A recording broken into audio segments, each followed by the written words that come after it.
मुंबईमध्ये सध्या दहीहंडीचा उत्सव हा अतिशय आनंदाने साजरा केला जातोय। आपण बघतोय की या ठिकाणी काळा चौकी परिसरामध्ये महाराष्ट्र नवनिर्माण सेनेतर्फे या ठिकाणी दहीहंडीचं आयोजन केलेलं आहे आणि काळा चौकी मैदानात या ठिकाणी राज ठाकरे यांनी घोषित केलेल्या बाळा नांदगावकर यांच्यातर्फे ही खरं तर दहीहंडी या ठिकाणी साजरी केली जात आहे आणि बघतोय की मोठा प्रतिसाद या ठिकाणी जो आहे तो देखील सध्या बघायला मिळत आहेत आणि अनेक ठिकाणी मुंबईमध्ये खरं तर गोविंदा पथकं जी आहेत ती मोठ्या आनंदाने सध्या उतरलेली बघायला मिळत आहे। आपल्यासोबत स्वतः बाळा नांदगावकर आहेत। सर, आज या ठिकाणी दहीहंडीचं आयोजन केलेलं आहे काळा चौकी मैदानामध्ये, कसा प्रतिसाद आहे आणि काय नेमकं सांगाल? खरं बात गेले वर्षानुवर्ष मी दहीहंडीचं आयोजन करतो।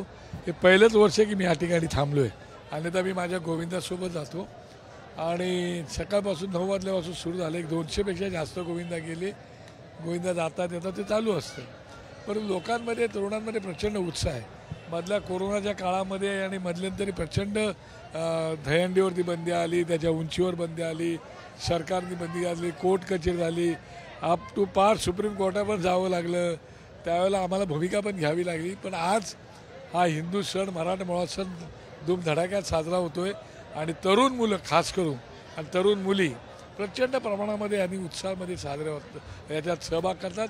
शिवाय ज्येष्ठ लोकसुद्धा या गोविंदामध्ये सहभागी होतात आणि म्हणून हा हिंदूंचा सण आहे, मराठमोळा सण असल्यामुळे तो आपण जल्लोषातच साजरा केला पाहिजे। आपले संस्कार आणि आपली संस्कृती जपणं हे आपलं काम आहे आणि ते करण्याचं काम ही सगळी पिढी करते। त्याचा मला आनंद वाटतो। गेले 40 वर्ष मी या गोविंदामध्ये आहे। मी स्वतः गोविंदा असल्यामुळे मी गोविंदा स्वतःही खेळतो। मी गोविंदा आयोजक पण आहे, म्हणजे हंडी बांधणारा पण आहे, हंडी फोडणारा पण आहे। पण एकूणच म्हटलं तर या एकूणच एक गोल असतं की म्हणजे एक हंडी असते, तिथपर्यंत पोहोचण्यासाठी प्रत्येक जण एकमेकांना हात देतो, एकमेकांना सहाय्य करतो, मगच हंडीपर्यंत पोहोचता येतं। सध्या निवडणुका जवळ आलेल्या आहेत। मनसेचं ध्येय आहे महाराष्ट्र, एकूणच महाराष्ट्राचे मुख्यमंत्री पद त्या ठिकाणी एक भूषवावं।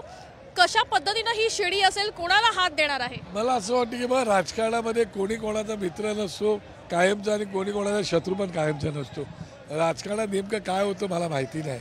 जे कालपर्यंत एकमेकांवरती टीका करणारे होते ते आज एकमेकांच्या सोबत बसलेले आहेत। ज्यांना एकमेकांचे विचार पटत नव्हते, विषय पटत नव्हते, तरी आज सगळे विषय बाजूला ठेवलेत, विचार बाजूला ठेवलेत आणि एकत्रपणे बसून आज जे केले लोक आहेत। आताही काही समविचारी लोक एकत्र आलेत, काही समविचारी लोकांसोबत विचार जुळत नसताना एकत्र आलेत। काही वेळेला राजकारणामध्ये काही गोष्टी घडत असतात।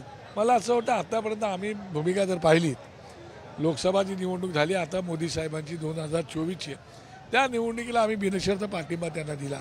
अन्यथा आतापर्यंत निवडणूक आम्ही स्वतःच्या बळावरती निवडणुका लढवलेल्या आहेत। आता काही नेमकं माहिती नाही नेमकं काय होईल।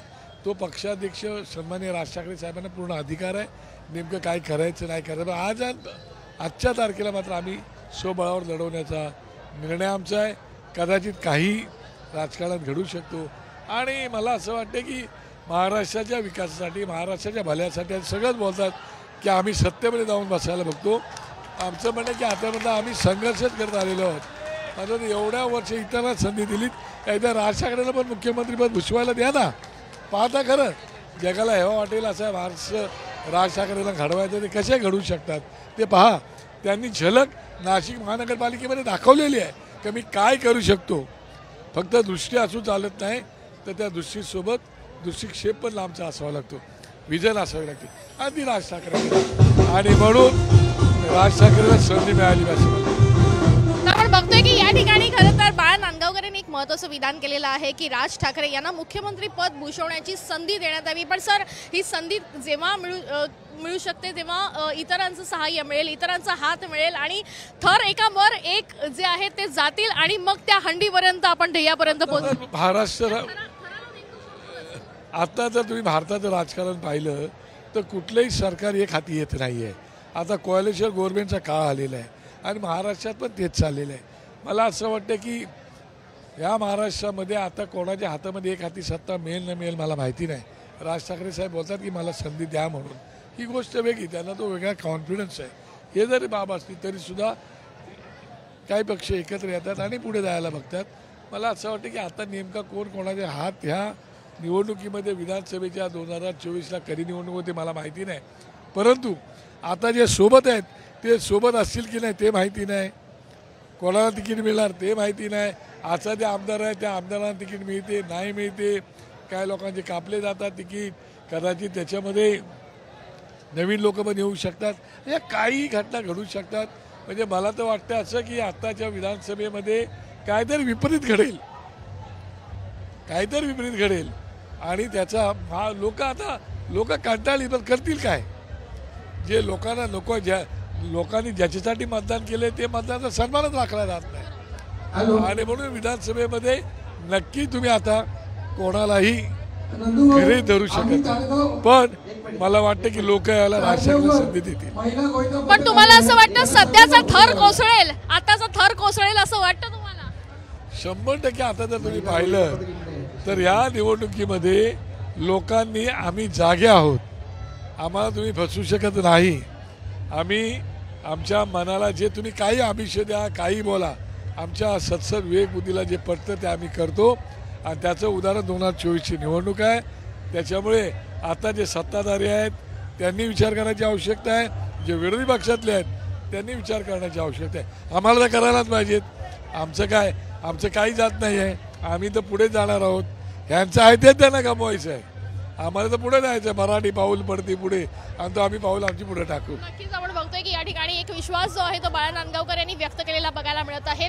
आगामी 2024ची विधानसभा निवडणूक जी आहे ती अत्यंत महत्त्वाची आहे, अनेक राजकीय पक्षांचं भवितव्य ठरवणारी आहे, कारण मनसेनं आतापर्यंत खूप ड्रॉबॅक जो आहे तो पाहिलेला आहे, मात्र गमवण्यासारखं काही नाही, आता पुढे जायचं आहे असा विश्वास जो आहे तो बाळा नांदगावकर यांनी व्यक्त केला. सोबतच 2024मध्ये राज ठाकरे यांना मुख्यमंत्री म्हणून संधी दिल्यास एक नवा महाराष्ट्र देखील बघायला मिळू शकतो असा देखील विश्वास त्यांनी व्यक्त केलाय.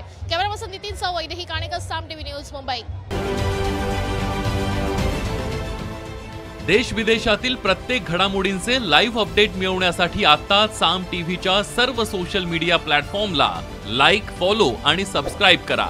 तसंच सर्व नोटिफिकेशनसाठी बेल आयकॉन प्रेस करायला विसरू नका.